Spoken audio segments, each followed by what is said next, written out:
Hello, and welcome to Radio Free Acton, the podcast of the Acton Institute dedicated to the study of religion and liberty. I'm Caroline Roberts, and on the first segment of today's episode, we bring you a conversation between Acton's Director of Program Outreach, Dan Churchwell, and Nathan Hitchcock, who's an education entrepreneur. Dan and Nathan talk about what role virtue and character development play in education, and what the future of education might look like. After that, host Bruce Walker speaks with John J. Miller, the director of the Dow Journalism Program at Hillsdale College and writer at the National Review. They'll be talking about John's newly released anthology called Reading Around, Journalism on Authors, Artists, and Ideas. Bruce and John discuss some of the most interesting books published through the past few centuries and introduce us to some lesser-known writers you can add to your reading list. If you're interested in any of the titles mentioned in this segment, you can find them all linked in our show notes, published every Wednesday at blog.acton.org.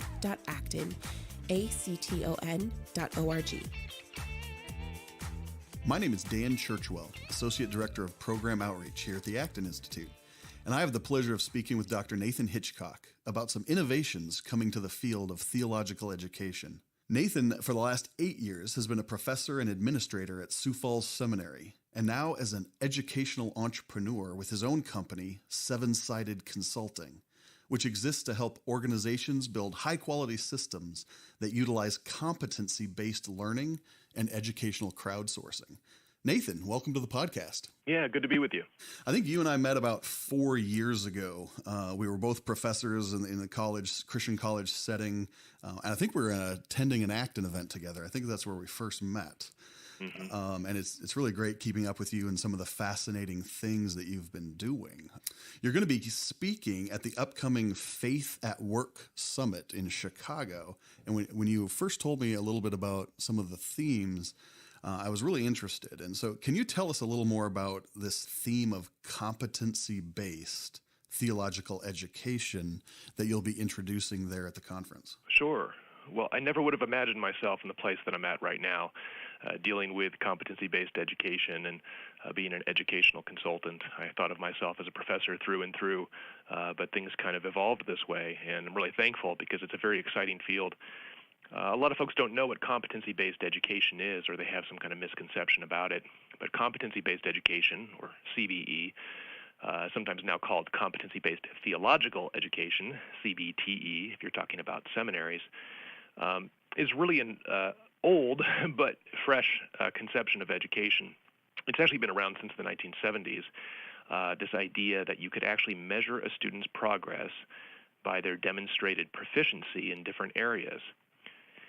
And it's really taken off in recent years because of certain technologies, enabling people to measure progress not so much by the seat hours they have, how much time they spend in a class, or how much the work they do on something, but rather demonstrating proficiency in discrete areas of proficiency. And, you know, if you're having a hard time getting your head around this, think the Boy Scouts or Girl Scouts.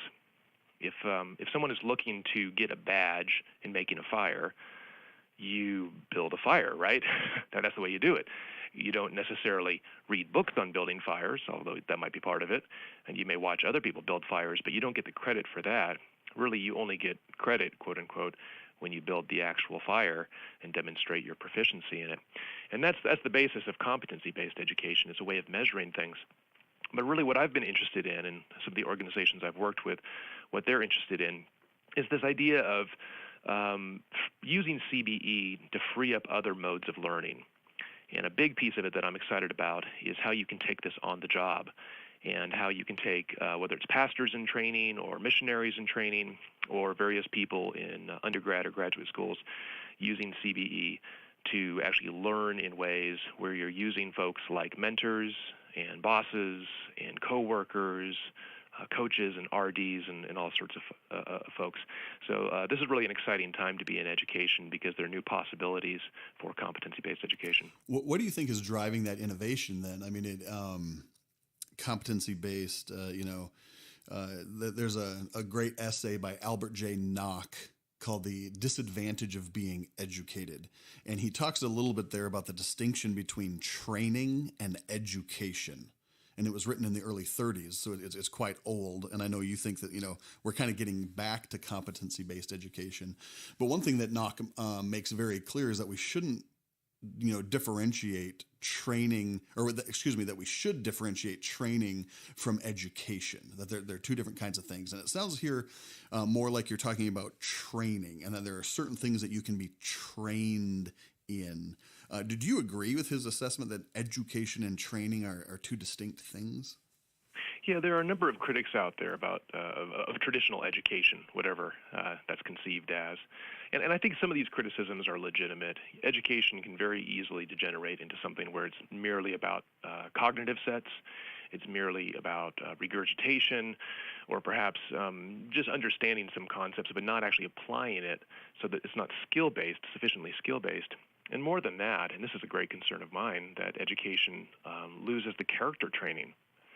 And I think what's going on here is that CBE is, on one hand, becoming popular because it's so efficient. It allows a lot of students, especially non-traditional students, to work at their own pace. It allows students to transfer their credentials more easily because competencies are named really well, or at least they should be named very well, so people can actually understand what you were studying and what you're proficient in. But I think there's also a desire for greater, not just flexibility, but context. That is, people want to have a robust sense of training, a robust sense of education, and however you want to define those terms, the idea is that it's actually embodied. There's a kind of deeper knowledge where you're not just learning about things, but you're becoming something else. And again, that's where it's exciting, where competency-based education is being used for that sort of deeper, incarnate sense of work. And that's what's super intriguing to me, because, if you're training in welding or you're training in heart surgery, there's an element where you can go and witness that happening and see if there's if the weld is smooth and lacks cracks, all that, and if the patient comes out of surgery healed, if you will. But how do you do that with virtue-based education or something, character-based education? Aristotle, reminds us that at the end of, the way to judge a life that is truly virtuous is only at its end. And it's hard for me to get, you talk about in one of your writings that you can gauge this objectively through content and performance in measuring these ideas. And how do you do that? Tell me about that. It's just fascinating to me. Yeah, some of these assessments are pretty easy to set up. When you're thinking in the cognitive realm, the cognitive domain, as Bloom called it, you can set up multiple choice, and you can set up short answer and true false and what have you, and that's fine. There are better and worse ways of doing that, but educators have a pretty good sense of that.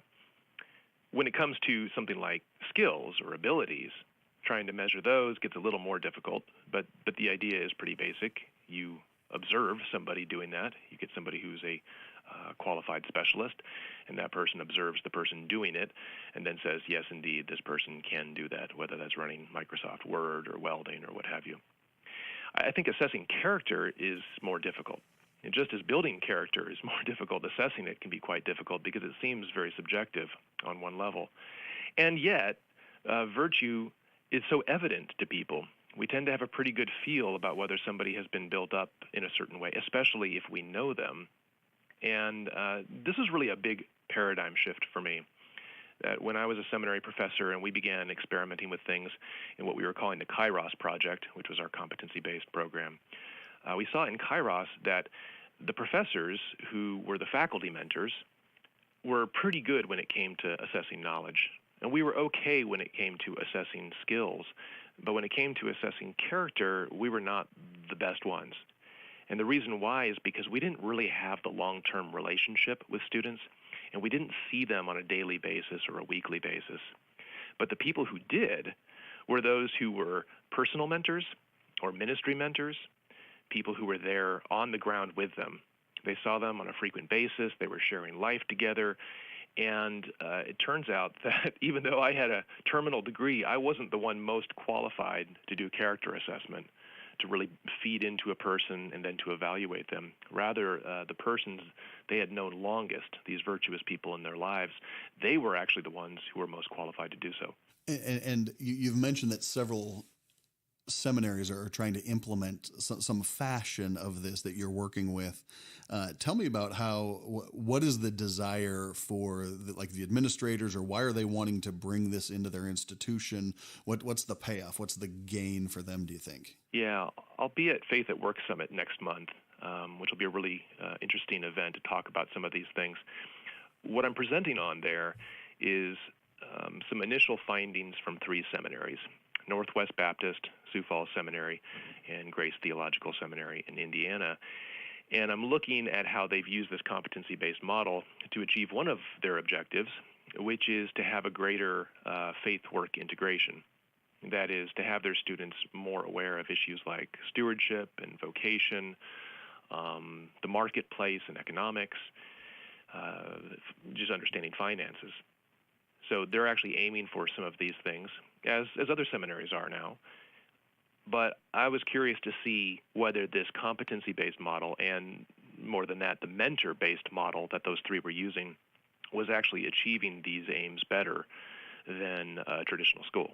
No, it seems, though, that's going to take a lot of manpower, man hours. A lot of the assessments, the critique of assessments is, they're easy to assess. You're able to grade them quickly if there's a nice rubric, but you can get through a lot of students quickly. For this model, it seems if you're going to be looking at somebody's character or thinking about and gaining all of the wisdom and opinions of mentors and professors, that's very time consuming. Am I thinking about that rightly? Or? Well, yes and no. It is time consuming for those who know them quite well. If you're looking at character assessment, it has to be longitudinal. That's one of the things that I argue for. Most character assessment pieces need to be longitudinal, not just kind of a snapshot. They need to be personal. Imagine that. Yeah, character absolutely. is personal. Folks need to engage with the student on a personal level in some pretty deep ways, and sometimes, honestly, invasive ways. Some of the things that we had in our Sioux Falls Seminary curriculum were things that you don't normally see in seminary curricula. Things such as a student having a sense of control over their finances, knowing how to pay off their debt and how to live within their means. We actually wanted demonstrated proof of this.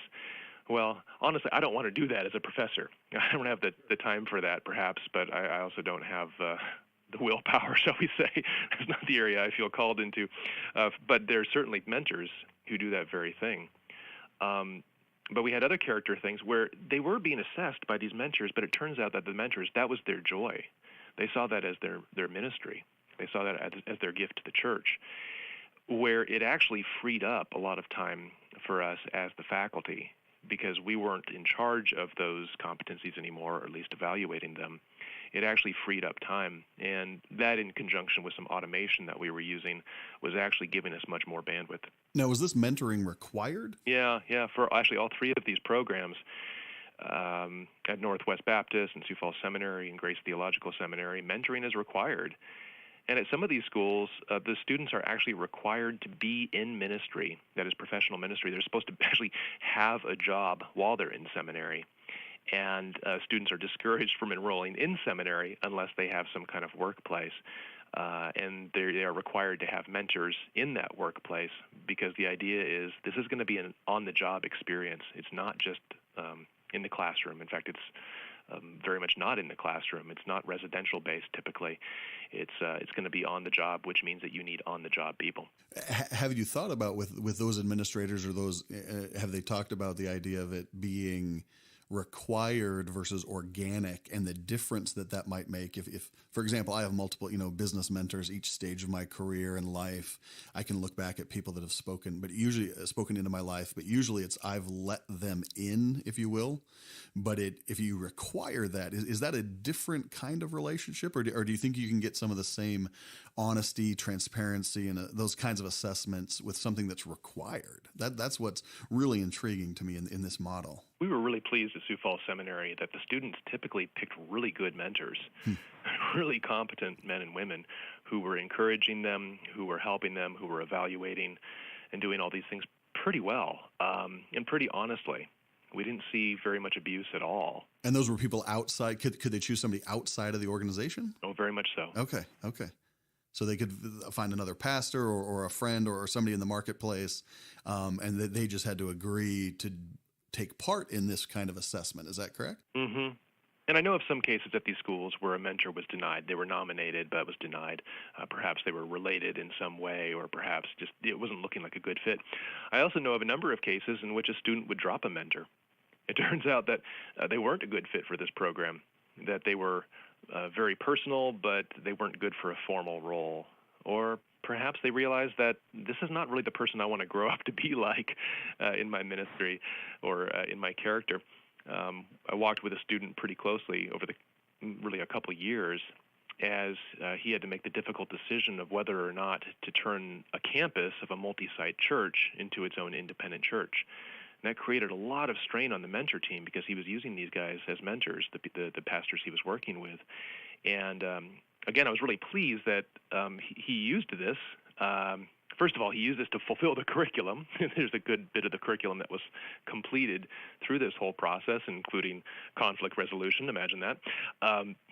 But more than that, he found a way of using these mentors in the process and then ultimately finding other mentors who were able to help him in that next stage. Well, we have time for one last question, and wrap it up for me. How do you think this is going to change or help add to some of the, the creative destruction that's happening a lot in higher ed, specifically Christian higher ed now at the MDiv level, et cetera? What is the benefit? Tell me what you're hoping in your work, in your consulting and working with these schools. What is the hope for education, 5-10 years down the road? What are we going towards? I'm convinced that competency-based education, especially with this network-based, whether it's mentor-based or whether it's larger than that, a larger constellation, I think that's going to be the way of the future. Students are approaching education differently now. The kind of disruption that's happened because of the information age, that revolution, I think, is upending things, and people need to be educated and re-educated pretty frequently. But they don't have the liberty of actually displacing themselves and moving to a campus or signing up for a full-time program or things like that. So flexibility will be imperative. But more than that, I think people really want to have an integrated education, not just something that they go online every once in a while and watch a video, and not simply a night class, but something that actually touches on their actual life so that they don't have to shift gears dramatically, but rather can have these things go together. And in the end, it looks like an integrated life where people are not just learning in a sort of cognitive space or some kind of ivory tower, but rather they're learning on the ground. And in the end, this might mean more than just simply they have a kind of future in a new type of work, but it might actually mean that they love their present work. Well, Nathan, thank you for taking the chance to talk to us today. We really love, some of these ideas. I can't wait to follow you over the next 5 to 10 years to see how these assessments develop. We'll put a link up to Seven-Sided Consulting for you on our blog, and we look forward to, I will personally get to see you again in October 11th through the 13th at the Faith at Work Summit in Chicago. Thanks again, Nathan. Yeah, thanks. Looking forward to it. You see it in everything, from political rhetoric to Hollywood films. Business is the bad guy. But is this really true? From the smallest mom and pop shop to the largest e-commerce storefronts, businesses are an essential pillar to a free and flourishing society. Join us on October 18 in Grand Rapids for a one-day conference on the good that business does. Through panel discussions, interviews, and a luncheon, we'll look at topics such as the theological underpinnings of work, the meaning and dignity of work, and the role of the entrepreneur. Register now at acton.org/events. Hello, this is Bruce Edward Walker, and today I'm talking with John J. Miller, and he is the director of the Dow Journalism Program at Hillsdale College, a writer for National Review, and the author of several books, including this new anthology of some of his literary journalism called Reading Around, Journalism on Authors, Artists, and Ideas. And I notice you have the Oxford comma in there, John. Welcome to the show. Hi, Bruce. Thanks for having me on. I'm a big fan of the Acton Institute, so I'm thrilled to be here. Well, terrific. And I have to tell you that it's always a tremendous rush for me when I pick up the Wall Street Journal or the National Review, and there's a nice piece in there that you have written on different literary characters through the years. And the wonderful thing about this book, for me at least, is that you take a lot of your old essays for the National Review, the Claremont Review of Books, and the Wall Street Journal, and you place them in a chronological order. So you sort of kind of get a history of literature through the eyes of a Virgil, so to speak, who walks you through the centuries of great literature and some not so great literature, even some potboilers as well. Well, thanks. I'm glad you like the organization, because I wasn't quite sure how to put this anthology of my work together. I'm one of these people who believes that politics is downstream from culture, and although at National Review most of my journalism in my professional career is focused on politics and policy and elections and candidates and office holders and this sort of thing, I've always tried to make time for cultural reporting on authors and artists and even music, and write about it for National Review and the Wall Street Journal. And this is the work I've enjoyed the most, probably, as a writer. It hasn't quite paid the bills the way some other work has, but I've really enjoyed it, and thought I finally had enough content for a whole book, and so we put it together as reading around. Let's delve into the book itself, and you start out speaking of Gilgamesh, and then you move through a large portion of horror fiction, beginning with Vampire and Frankenstein, and moving into H.P. Lovecraft. So the book, because of its organization, as you suggested, provides a kind of idiosyncratic history of literature, and I should say highly idiosyncratic. There are lots and lots of holes. Well, for the time being. Yeah, I'm sticking with it. But it starts with the Epic of Gilgamesh, which is just about the oldest piece of literature anywhere, and goes all the way up through contemporary writers, still living authors, and so on. And you'll see I have a real fondness for genre literature. So there's lots of science fiction in here. There's horror, and more. And so in the horror category, we get Edgar Allan Poe, H.P. Lovecraft, Robert Aickman. Some of these guys would not have approved of the term horror for their own literature, Aickman among them, for example. But there are some really classic works in that field as well, such as Frankenstein and Dracula, and I write about them all, or as many as I can. Well, I reread your essay on Frankenstein today, and I think it's very telling, and to me, it kind of pinpoints what a conservative individual or even an Acton-type libertarian would see as being very telling in your view of literature, in that you seem to, like our mutual friend Russell Kirk would say, recognize an enduring moral order. Well, Frankenstein is a terrific novel. It's great fun to read, and it's also profound. And it was written 200 years ago and it's had remarkable staying power. It's a pioneering book of science fiction. Of course, has elements of horror in it as well. But it's fundamentally about the problem of what happens when you have science without ethics, and all that can go wrong, and the terrible unintended consequences of that. And the essay on Frankenstein in this volume, Reading Around, talks about the themes of Frankenstein, but also tells the fascinating backstory behind how the book was written. The author, of course, is Mary Shelley, who was married to Percy Shelley, one of the great romantic poets of his time, and they were friends with Lord Byron, and how they all traipsed off to Switzerland and started telling ghost stories, and out of this amazing group of people and writers who are working together, out of this comes a teenage girl, Mary Shelley, who writes the most lasting work of all. And they were troubled people in lots of ways. These folks, Shelley and Byron, were quite abusive toward the women in their lives. They would pick them up and abandon them, and so there's this story of irresponsibility and free love and the problems that all cling to that. And it's impossible not to look at this story and these people and what they're doing to each other and think, well, obviously that's how Frankenstein emerged from that venue. So Mary Shelley's deeply in love with her husband, but she also kind of is learning about his character. And in the novel Frankenstein, of course, we have a kind of a creation, a kind of motherless birth, and a kind of abandonment. And so the story behind the book is fascinating. I think it illuminates our reading of the novel Frankenstein as well.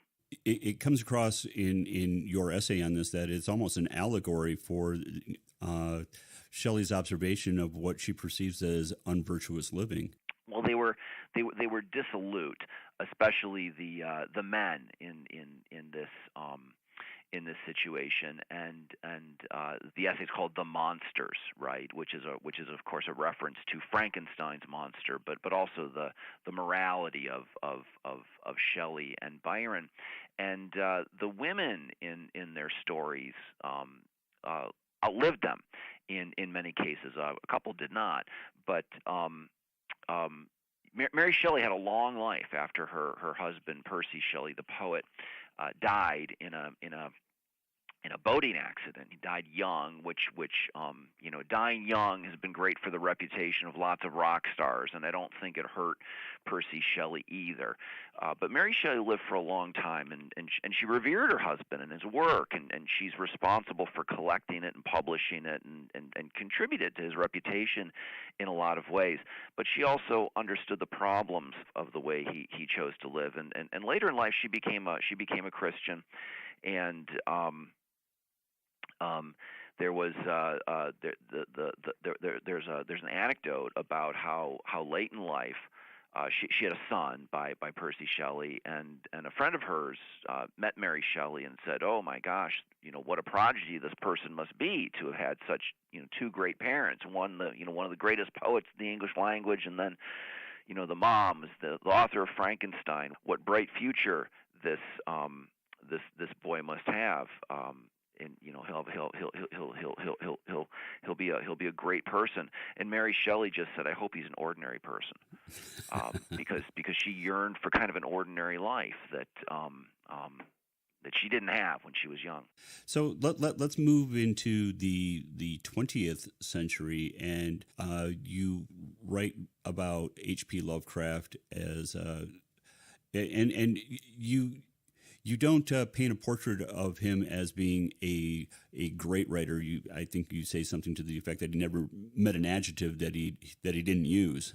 Yeah, Lovecraft is an acquired taste, and I acquired it when I was a teenager, and that might be the sweet spot for first starting to read Lovecraft. So I've always been fond of Lovecraft, and his prose style is florid. It's ornate. It's long-winded in certain ways, and I'm not sure if I were picking him up for the first time now, I'd have a lot of tolerance for it, frankly. But I'm quite fond of it, having kind of grown up with it and read it over and over across the years. I think it's quite telling that you're having said that. The contemporary writer who is most influenced by him would be Tom Ligotti, and there's no mention of Ligotti in Reading Around. Not many people have heard of Tom Ligotti. I'm a little surprised that you know of him. I mean, he's a friend of mine, so okay. We used to work together. He's a contemporary writer of horror fiction, and I've only dipped a little bit into him. He's very Lovecraftian in his worldview, as I understand it. He's one of these authors I've kind of marked for further investigation. What makes Lovecraft so compelling is this terrible vision of the universe that he has about its godlessness and indifferent. Yeah, and it's what and I should say I'm a church-going Catholic, but that's the power of his work comes from the terrorizing picture of this universe he creates. It's haunting and troubling, and it's given me a lot to wrestle with over the years. And meanwhile, he's telling some pretty good stories about monsters and aliens and so forth. But behind it all is this philosophy that has spurred a lot of thinking on my own part. And so I've always appreciated Lovecraft, and I've written a fair amount about him, and I think there are 3 essays on him in this book. Well, let's move on to another genre, and you have an essay in there on Brad Thor. How does that square with the conservative reader? Well, Brad Thor is a best-selling author right now. Has a book come out every summer. Launches onto the New York Times bestseller list. He's kind of a modern-day Tom Clancy, kind of stories ripped from the headlines, kind of national security thrillers, this sort of thing. The books are a lot of fun. I always learn from them and about threats that are in the world, threats to the United States, and so forth. And Brad's a political writer. He's dealing with political problems, international problems in our own time. And conservatives have always been drawn to this kind of literature. I think the military thriller, the kind of fiction that's willing to take a close look at the realities of the world and the threats to America and write about them in ways that are gripping. I mean, if you like a good movie of that sort, Brad Thor is a novelist for you, and there are others like him. Daniel Silva comes to mind, and of course, Vince Flynn, the late Vince Flynn, would count as well. But Brad Thor is one of the best, and I had the idea to do a profile of him for National Review a few years ago. Who is this guy who's writing these compelling books that are showing up on the bestseller list, and what does he think about the world we're in right now? And so it's the piece is a bit of a profile of him, an analysis of his work, and trying to explain his popularity. Well, one of the things that I noticed missing from your book was you wrote a wonderful essay on Wendell Berry for National Review a couple of years ago, and maybe you just ran out of space? Yeah, I can't fit in everything. And that's one that arguably would belong in here and just didn't fit. I'm fond of that piece. Wendell Berry, of course, a living novelist and poet and essayist. He's a liberal, but he's one of these liberals. Well, he's more of an agrarian. Yeah, I mean, many conservatives are fond of him. A certain type of conservative is quite fond of Wendell Berry, and this puzzles him a little bit. He likes the readers, and I think doesn't mind the attention, but at a certain level he doesn't quite get it. At any rate, I wanted to figure that out myself, and I'd made the observation that this was going on, and I noticed when I started working at Hillsdale College, I noticed that he had a lot of admirers here on campus among the quite conservative student body and faculty. And so I wanted to figure that out a little bit, and actually called him up and said, can I come down and visit with you? And we exchanged some letters. That's how he likes to work. He doesn't like email. I'm not even sure he has an email account. At any rate, I went and visited with him at his home, and we met on a Sunday and sat on his porch and did an interview, and so I wrote about him for National Review. But alas, you've got to go into the archives of National Review to read that one. For the time being. Right, until the next one of these comes out, I suppose. Well, I'm talking to John J. Miller, who is the author of the latest anthology of his work called Reading Around. It's journalism on authors, artists, and ideas.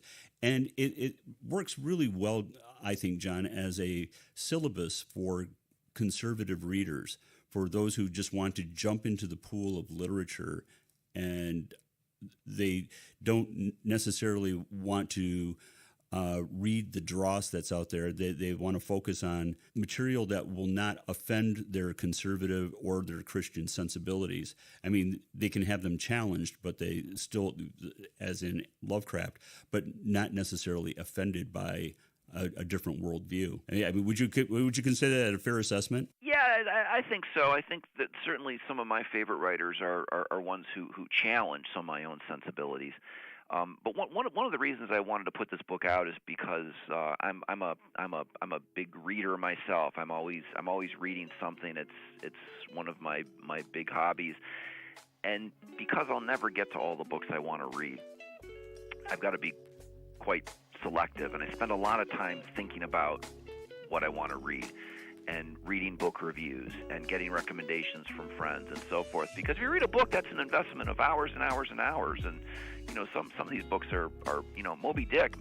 That's a that's a full-time job for a week just about. Yes. So I spent a lot of time thinking about how I'm going to use that time, and I'm always looking for advice. One of the benefits of this book, I thought, is other readers facing the same kind of plight, which I suppose describes most readers, might dip into this one, and they'll find some things that might interest them. Maybe they'll go on and read about them and profit from them. Well, terrific. John J. Miller, thank you so much for joining us today. Thanks, Bruce. Thanks so much for having me on. You bet. John J. Miller is director of the Dow Journalism Program at Hillsdale College, a writer for National Review, and the author of several books, including his latest, Reading Around, Journalism on Authors, Artists, and Ideas. And for the Acton Institute, I'm Bruce Edward Walker. Thank you for listening today. If you want to learn more about the Acton Institute and what we do, visit our website at acton.org. If you like our podcast, don't forget to give us a rating on iTunes and let your friends know that they can now listen to Radio Free Acton on their favorite podcast directory, as well as Spotify and YouTube. This episode is produced by Caroline Roberts with audio mixing by Nathan Moore.